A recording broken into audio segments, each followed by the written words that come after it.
कहते हैं इंसान की असली पहचान उसके बर्ताव से होती है, ना कि उसकी उम्र या अमीरी गरीबी से। ये कहानी है एक 80 साल की अम्मा की और उनके बेटे बहू की।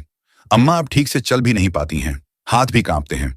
खाते खाते कभी खाना कपड़ों पर गिर जाता है तो कभी जमीन पर। बहू छिड़ जाती है। बहू तेज आवाज में, अम्मा, हर बार खाना गिराना जरूरी है क्या? थोड़ी तो तहजीब रखो। फिर एक दिन बहू का बर्थडे आया। बहुत शौक से रेस्टोरेंट में पार्टी रखी।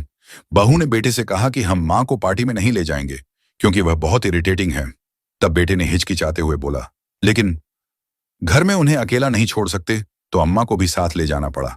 बहू की सभी मॉडर्न फ्रेंड्स भी आईं। रेस्टोरेंट में जब खाना परोसा गया तब अम्मा के हाथ कांपे और खाना प्लेट से गिर गया।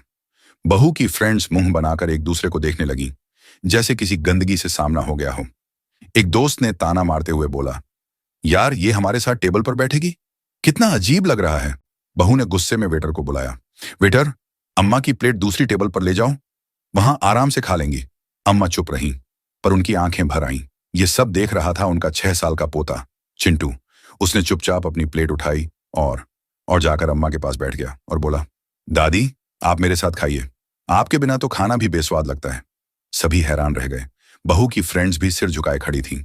चिंटू ने माँ बाप की ओर देखकर कहा, मम्मी पापा, जब आप बूढ़े हो जाओगे और मैं आपको अपने साथ नहीं ले जाऊंगा तो आप बुरा नहीं मानना, क्योंकि तब मुझे भी आपसे शर्म आएगी, जैसे आज आपको दादी से आ रही है।